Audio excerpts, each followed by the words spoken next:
Hi, Happy New Year.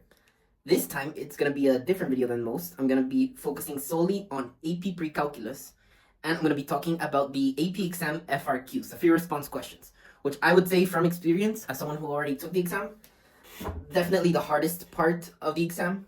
Still relatively easy, just you have to know how to answer, and that's exactly what this video is.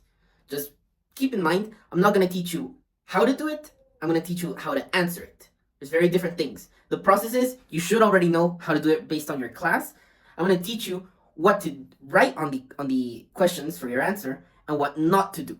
Because, I learned that AP readers can be really picky about your answers. So yeah, I'm going to teach you what to do and what not to do, not how to do it. It's pretty simple, right? Anyways, let's get started. All right, here is the FRQ setup. I know you can't really see because of the reflection, but bear with me. There's a total of 4 FRQs on the AP exam. 2 are calculator active and the other 2 are non-calculator active. And this is the exact order in which they will appear in the exam. First of all, you have the calculator active. Let's start with the composition and inverse FRQ. I would say that's the shortest and simplest out of all of them. You cannot overcomplicate yourself with this FRQ.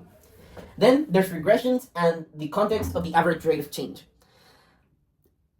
In my personal experience, that's the toughest FRQ, because it's more wordy than Math E, if that makes sense. But anyways, this is definitely the longest one since you have to write so much and you really have to focus on the details of this one. I mean, with all of them, but specifically with this second one. Then your 30 minutes are up and you have to put your calculator on the floor and work on the non-calculator active FRQs. First of all, you have your sinusoidal modeling. If you know how to do it right, it's easy. If there's one part that isn't clear, it's not. That's the bad part about this FRQ. It can be so simple, but if you do one tiny mistake, it's all wrong. You have to do it perfectly. And last but not least, you have the exponential, logarithmic, and trig equations. If you're good at algebra and solving for x, theta, whatever the variable is, you're covered. I mean, I would say it's this and this that are the easiest FRQs of all. This one, because if you don't do it right, it's all wrong. And this one, because it's really wordy and really long. So it can be tedious. But anyways, now that you know the basic context, let's get into each and every one individually. Let's start with the first FRQ on composition and inverse. I named it like that because, well, it's not its actual name. You can check it on College Board what its actual name is. But I called it that because it's the most common topics found on this FRQ. It's either composition and or inverse. It can either ask you to do a double composition, like it's gonna give you one part of the question, a basic composition, and then another composition, or instead a composition and then an inverse. But that's where things can get a little tricky because this FRQ changes a lot. It's not a regular pattern like some of the other FRQs are. So this is what I'm going to help you do with this one, identify the pattern and what they're asking for. Let's begin. This is our first FRQ and our first part. Part 1 of part A, or I, whatever you want to call it, is always going to be a composition of functions. It's guaranteed. It's going to tell you, oh, if h of x equals f of g of x, or it can be the other way. They're going to ask you find h of 3, of negative 2, whatever number. They're just going to ask you for that. It's always going to be a composition, the first part of part A. Now, for this question specifically, you're always going to get context, obviously. But you can get either a graph, a table, or an actual function. And I would say that for the graph and the table, it's going to be the absolute easiest. But then it's a function that you need to be more careful, which is why it's calculator active. You plug it in your calculator, and you figure out the f of x value for that function. You just got to be really careful with that, okay? So yeah, that's what you get. And also, I want to mention, it's always going to include a function, like the equation of a function, and either a graph or a table. But either or are easy. It's just a function that can be a little tricky because some people tend to not want to use the calculator and they can mess up a simple math, or, yeah, you get what I mean. So it's either going to be a table or a graph, and always the function equation. Then there's part 2 or part II of part A, which is going to be one of these two.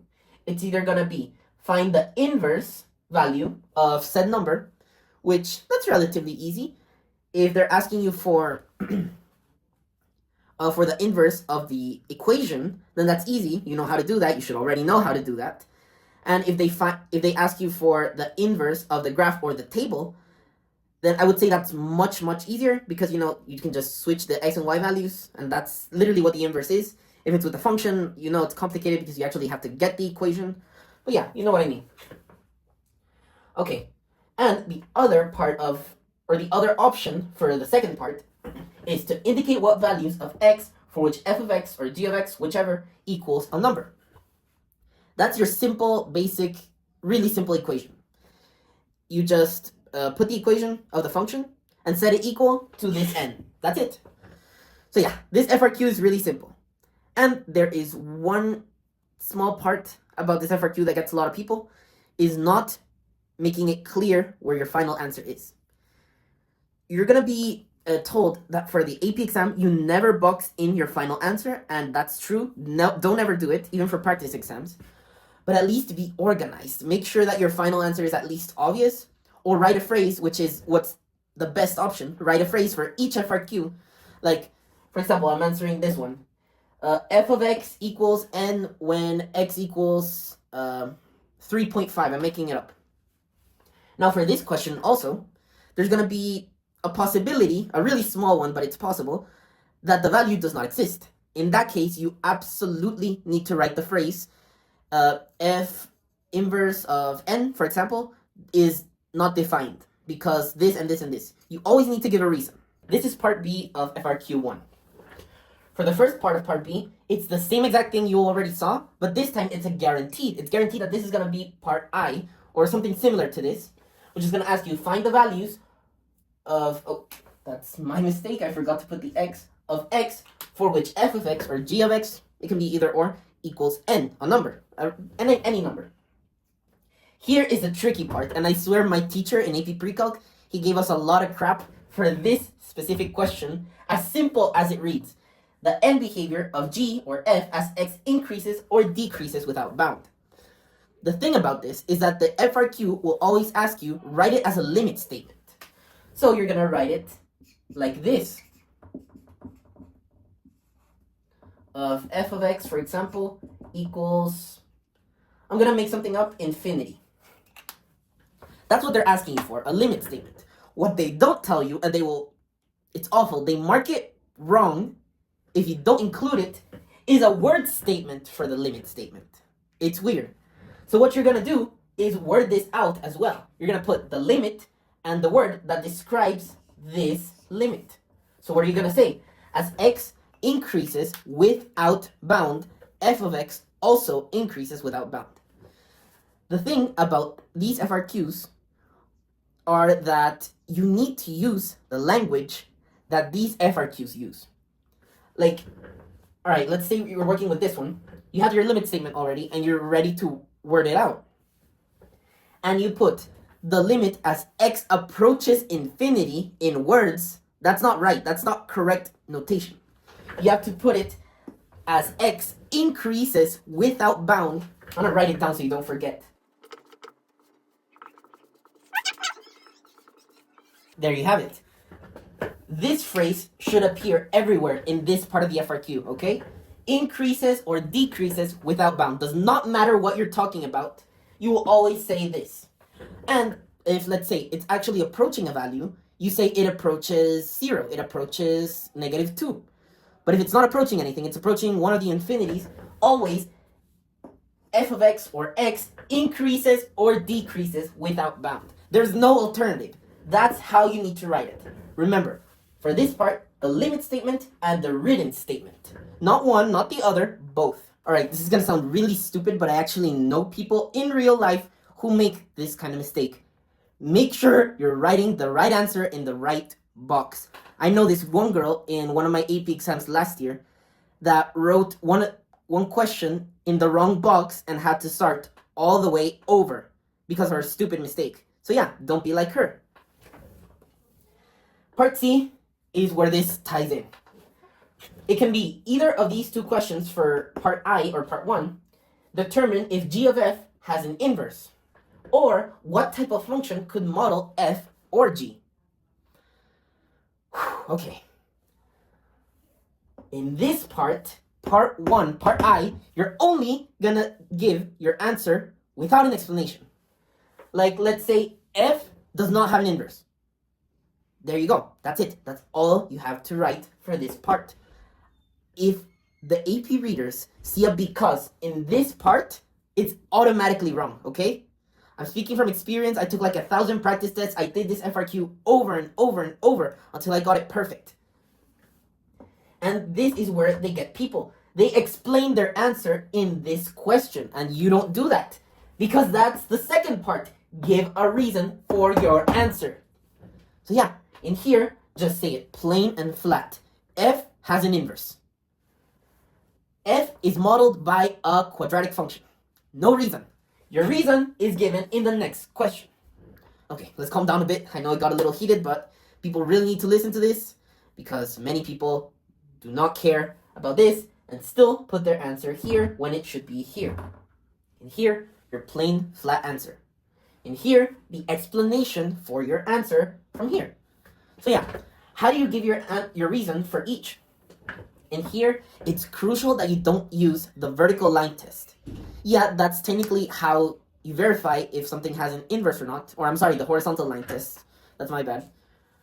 But the thing about it is that the AP readers want, I said it again, it won't make sense that much for this situation, but they want correct notation. They want correct words too, words that they use. So, if you want to argue that a function does or does not have an inverse, you have to talk about its inputs and its outputs. It really doesn't matter how you answer it. It's just key in what you say in your answer. And that's what you need to say. You need to include the inputs and the outputs. Let's say, for example, they ask you if f is a function. Well, it's not, because every input must be mapped by exactly one output.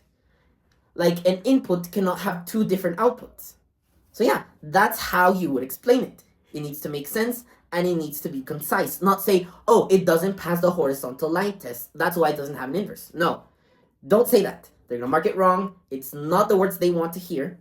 What you want to hear is that. A clear and concise explanation using mathematical terms. That's what your reason should be. Now for this, the exact same thing. In this part, you can talk about the rate of growth, for example, maybe how the rate of change is acting also, as well as its end behavior. Its end behavior is usually the smartest way to get it, you know?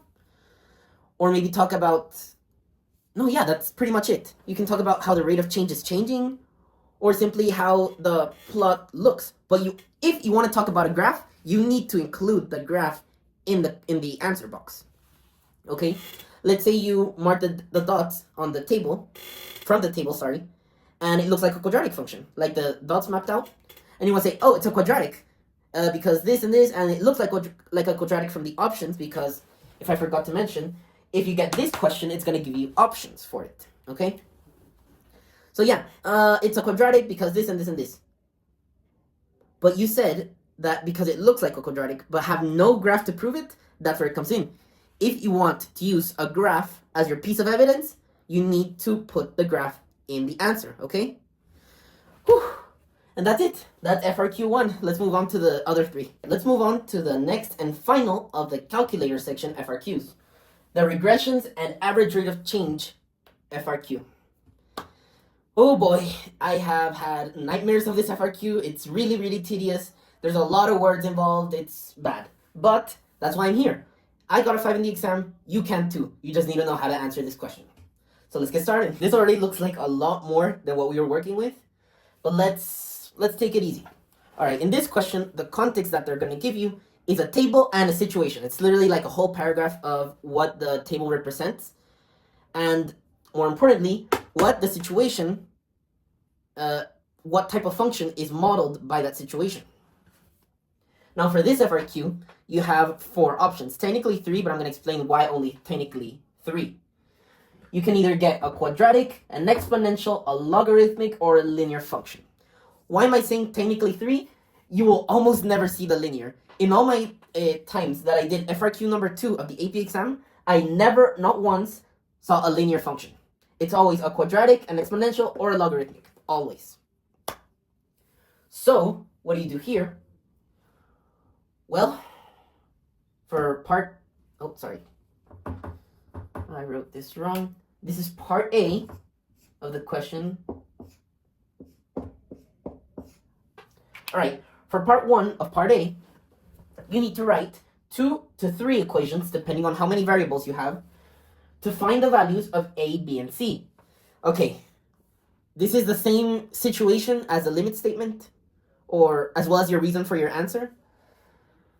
They just want you to write the equation, not solve it. You solve it here. The equation, you write it here. You only put this equals to this, or this plus this equals to this, and that's it. You don't solve for anything. You don't explain where you got it from. You just write it. That's it. The equations. That's one. Then here's this part. I would say part 2 of part A is the most controversial part of this FRQ, honestly. There can go so much wrong with this, but at the same time, it could be so easy. But the key is to know what to do for each of these, okay? If it's linear, that's really easy. Literally, it's a basic, what's it called? It's a basic system of equations. Cannot get any simpler. All right. If it is a quadratic or an exponential, my recommendation, do a regression. Don't overcomplicate yourself. For these two, do a regression. If it's a logarithmic, that can be really tough. Why? Because sometimes the natural log can have a constant already predetermined inside it.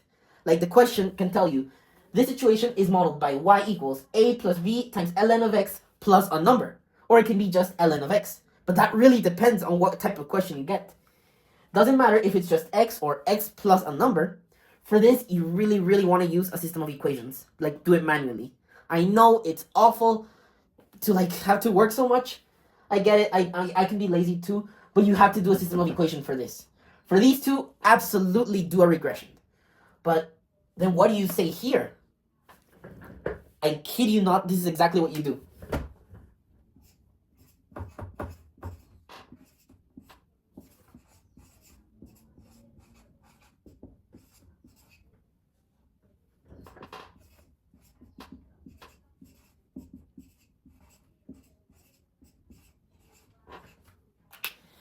I kid you not! This is exactly what you can do if you get a quadratic or an exponential. You use a regression and you say, oh, I used a quadratic regression to find the values of A, B, and C. That's it. That's all you have to do. But wait, won't they want you to show some work? I mean, yeah, you might have the right answer, but what about the work? Mind you, this FRQ, you do it with a calculator. So why do you have the calculator if you can't use it? Exactly. You have it, so use it. Don't overcomplicate yourself if you don't have to. If you want to show all your work, that's fine. Go ahead.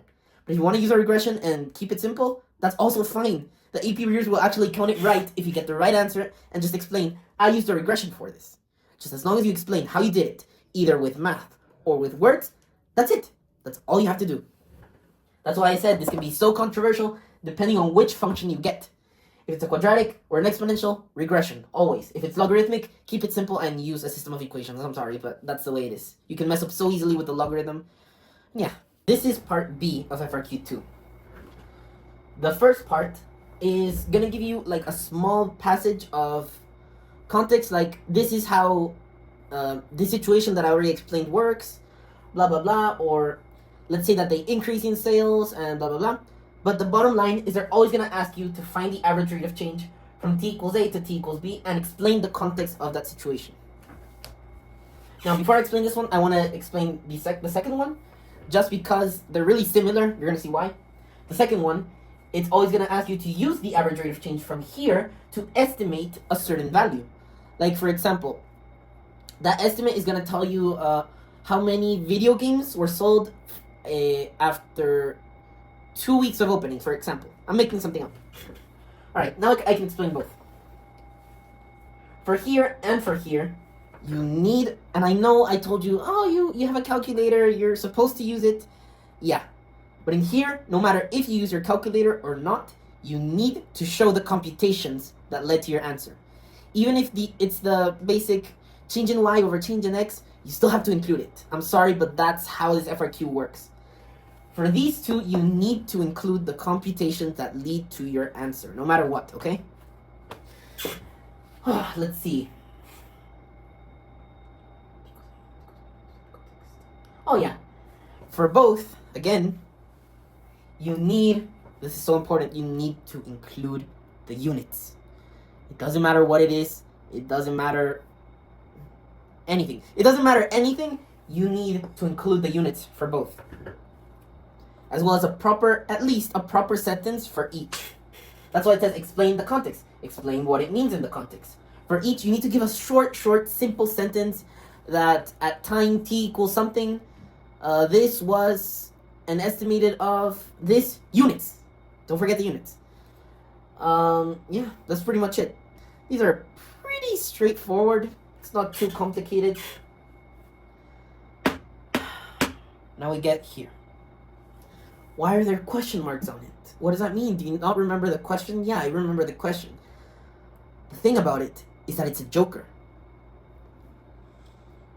I remember when I took my AP exam for Precalc in 2025, I was so confident that I would answer this question correctly because I had seen all variations of this question and it can be literally anything, and that was all thrown out of the window when I realized this question was not at all what I had practiced.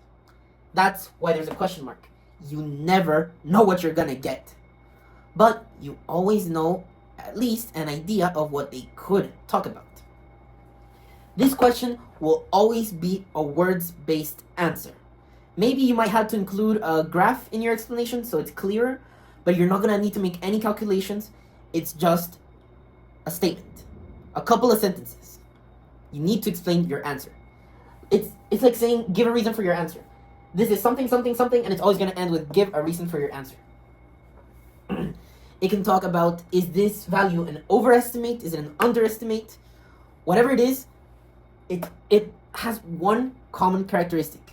You can always, and I mean always, mention the function's end behavior. Always. And actually, AP readers, ironically enough, like that. They like that you mention end behavior in this question. It just depends on how. You actually take your time to explain, like, this works like this because blah, blah, blah.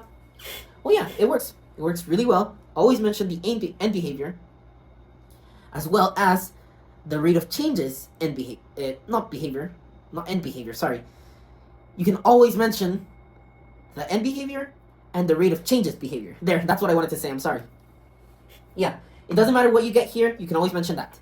And just a small tip, mention that the average rate of change is a secant line. They absolutely love that.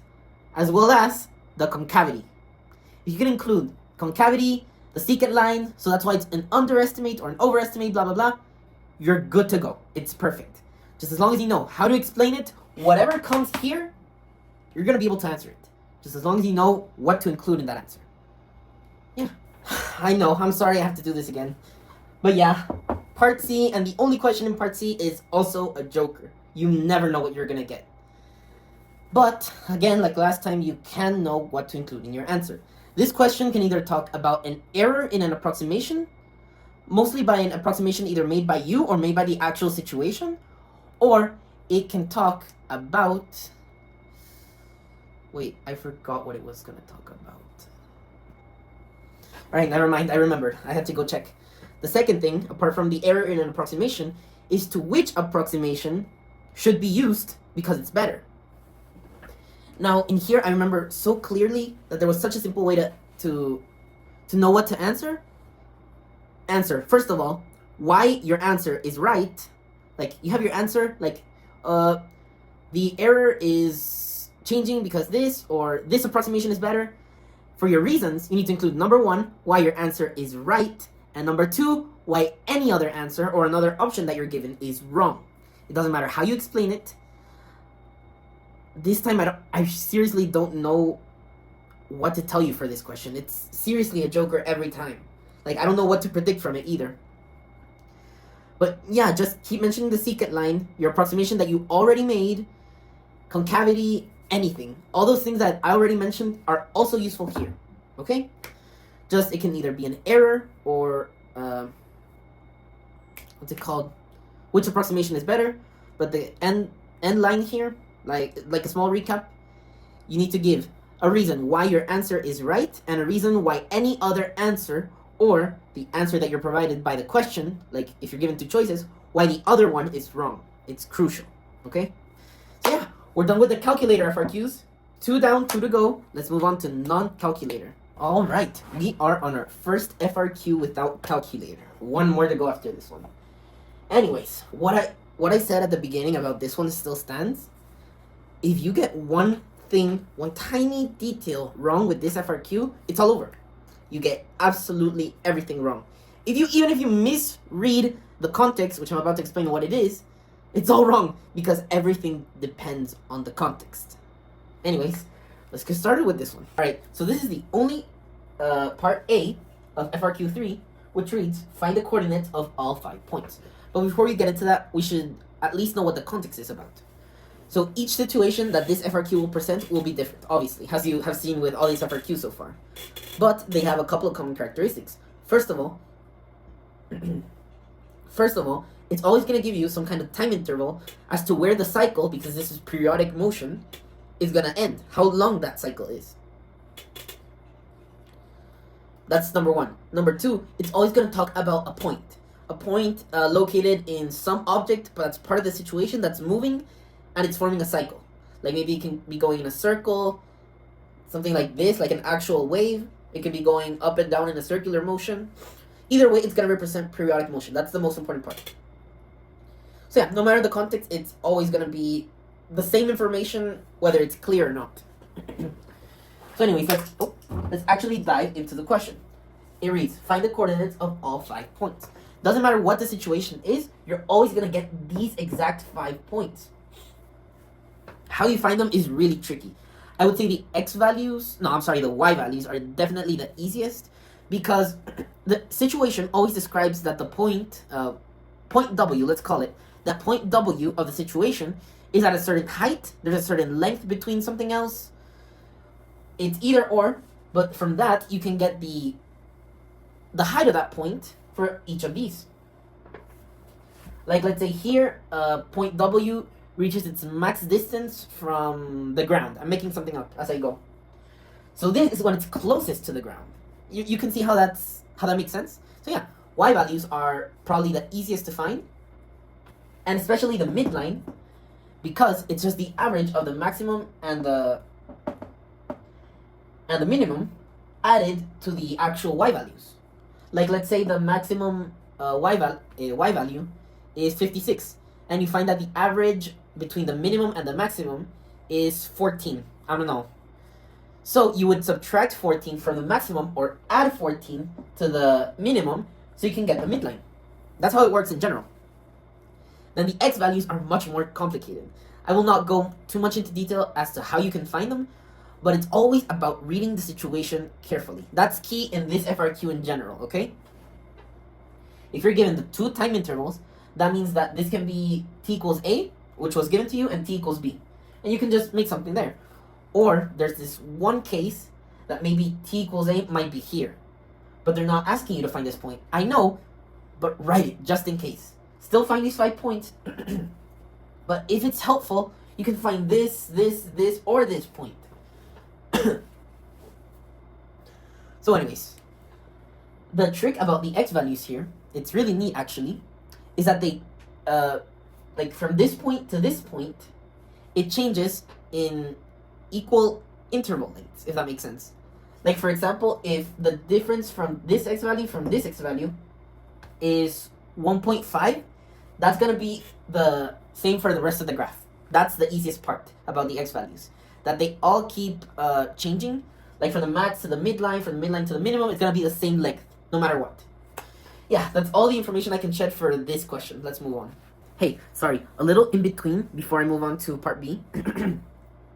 I forgot to mention about part A, that your answer, your final answer, even though you're so confident that you did it all right, it might not actually be in the answer sheet for the AP readers, or the answer sheet that College Board designed, I don't know.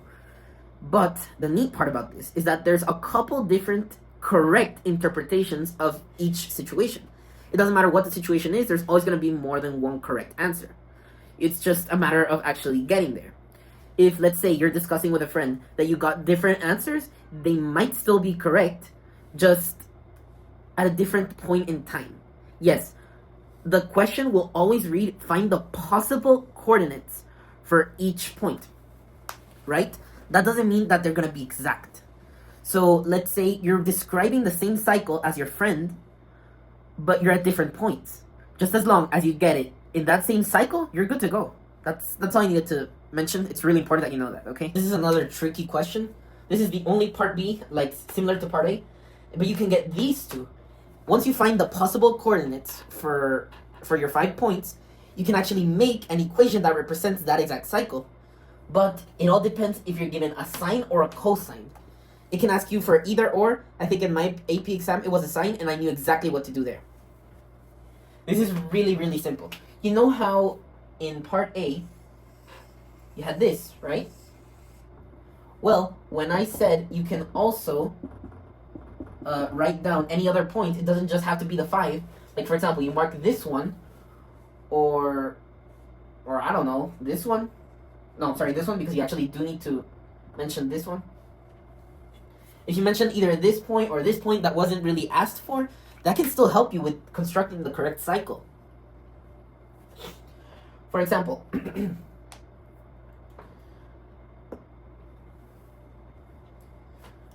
so what you need to do for each situation, if you're given a sine or a cosine curve, if they're asking for a sine, you need to look for a 0. And my teacher was really specific with us that for the AP exam, we need to be really careful to not include a negative sine or negative cosine in our final answer. It needs to be always a positive curve, not negative sine of x. It should always be positive because it can get really tricky with the AP reader. So always make sure that yours is positive. That being said, if you're asked for a sine curve, start either here, I'm going to circle it, here or here as your C value. What does that mean? It means that it was translated X amount of units. So it would technically be T minus C because you're saying it moved to the right. So yeah, either the X value from here or from here can go in here. It can be either or, it doesn't really matter. It's going to be right as long as you got the right coordinates, okay?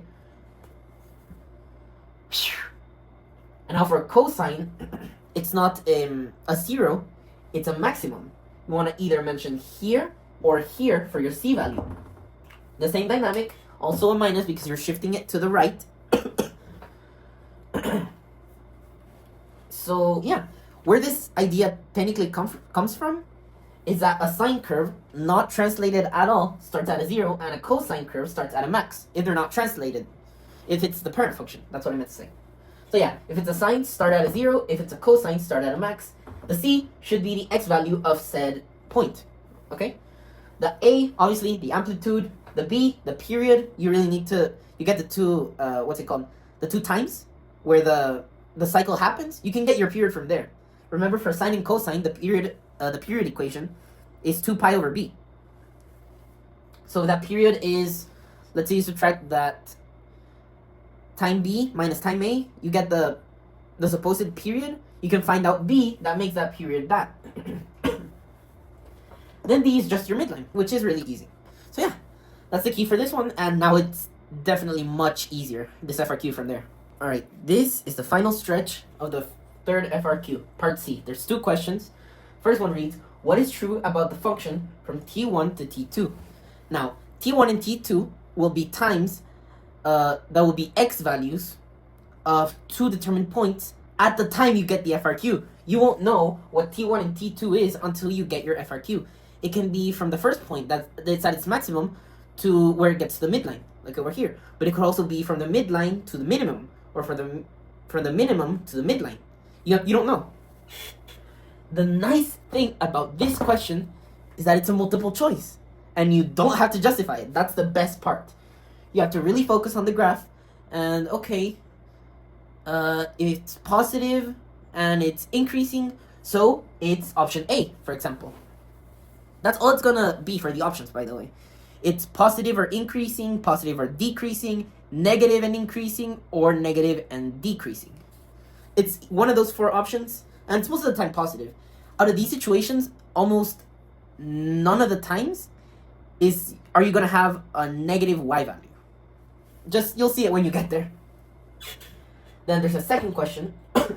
Describe how the rate of change is changing on this interval. The same one, t1 to t2. Again, you won't know what that interval is until you actually read the question. But one nice thing about this question, one nice thing, is that you have to repeat on the interval like 1,000 times. You have to say, oh, it's increasing at a decreasing rate. Sorry. What I meant to say was the rate of change. Is it increasing? Is it decreasing? Like, that's all you have to explain. But explain why it's increasing or decreasing. Because it's concave up, because it's concave down. That's the key. You need to mention concavity. Because the sinusoid, obviously, it's obviously going to be concave down. Then at the midline, it turns concave up. So for this question, the second part, you always have to mention concavity. And always make sure to put on the interval. On the interval, the rate of change from t1 to t2 is behaving like this because the function is concave down on the interval. You always have to specify on the interval. And there you have it. FRQ3 done. We have one more to go. I would say, for me, the best one. Alright, I know I just said that this is technically the best FRQ, but on the very, very last question, not only of the FRQ, but of the exam, is where you can get completely annihilated by the exam. Because it's always the last question that's the hardest. I'm going to explain why. But first, let's talk about this FRQ. This FRQ is based on equations. These equations can range from trigonometric, exponential, or logarithmic. No other types. No linear equations, no systems of equations, no quadratic, polynomial, radical, nothing. Only those three. Trig, exponential, and logs. So yeah, there's 3 parts to it. And I think this was the shortest FRQ. So yeah, there's that too. So anyways, let's get started. The last one. Alright, I think this is the simplest FRQ when it comes to your answers. There's a couple specifications you need to make, but this is like the complete opposite of FRQ2. FRQ was pure words, pure explaining mathematical concepts with words. This, it's pure computations, showing your work, everything. You don't need to write almost anything. There is an exception, but I'm going to get to that. So anyways, this is part A. You're going to be given 2 functions. It can be of anything. And you're going to be asked, find where one of them equals a certain number. For example, 8. In its domain. This is key. You need to know these 2 functions' domains. You need to write it down either on the answer or on the side somewhere next to the functions. But not only do you need to write it down, it needs to be a part of your answer. State its domain. Even though it's not asking you, state its domain. So let's say f of x equals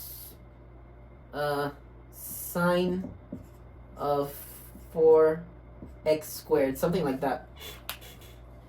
And in this question, where it's referring to f of x, it's asking you to find where f of x equals, let's see, 1/2, for example.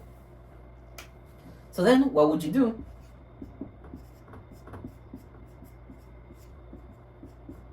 That's it. Solve for x, and there you have it. That's this part of the FRQ done. It's really simple, but remember, once you have your answer, state its domain.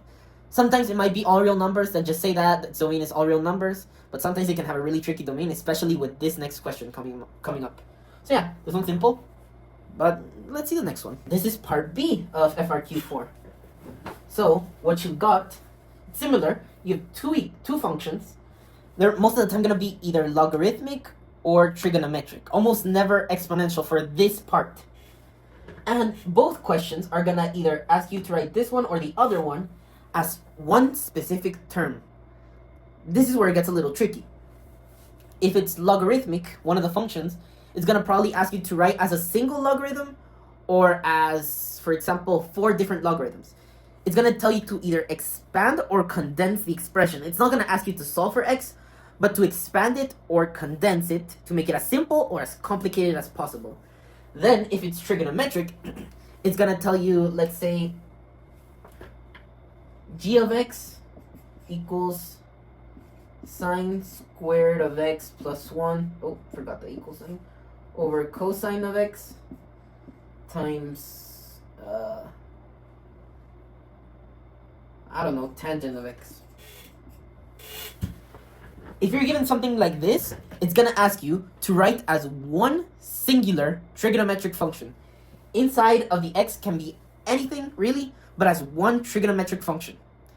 Yes, technically you can include constants, but that's typically what they're going to ask you. Like, for example, if this were a g of x in your exam, you'll probably be asked, express this function in terms of tangent only. That means that tangent is the only trigonometric function that can be in the newly modified function. Other times, you're going to be asked to do it as one singular specific trigonometric function, which is what I just mentioned. So yeah, this can really range in difficulty. You can get really easy ones, or you can get the worst possible ones. What you need to know, well, I guess I should save it for last, but I'm going to say it anyways. You need to know your trig identities, your log, and your exponential properties. That's all you need to know going into this FRQ. No knowledge about how to answer, it's that. And also write its old and its new domain. I don't think AP readers really care about that, but it's still useful that you write down the domain, since you're doing all this work in your head and written down, but you still don't know if you're doing it right, and the domain, I would say, helps you with that to see if your answer is really correct. So yeah, write the domain always. For each part and question of this FRQ, write the domain. The last and final question is similar to what you did at the very beginning of this FRQ, which is to find a specific input value that is going to yield an output value of a certain number. Find the input values that yield an output of n. N, let's say, can be 0. The thing about this is not about writing a domain, but on purpose, the functions that are going to be here, it's only going to be one. It can be either trigonometric, exponential, logarithmic. You're not going to know until you get your exam. It's only going to be one, but it's going to be so and absolutely buffed up in difficulty. It's not going to be your common question that you find in, for example, in AP Classroom or the multiple choice, the progress checks. No, you're never going to find something as hard as what you're going to find here. And I still remember, this is really nice, I'm going to show you. I still remember the one that I got for my AP exam. And I'm going to write it right now. Or write a couple of examples of what could appear in this question. Here you go. These are the types of functions, or equations in this case, that can appear on the third and last part. As you can see, this is not for the faint of heart. This is awful. And here's the best part. This one is the exact one that I got in my AP exam. And what did I do? I couldn't solve it. That's how tough these questions can be. But the thing about some of them that include exactly 3 terms, like this one, this is a perfect example. Let's erase the rest. You can see them. Let's erase the rest and focus only on this one.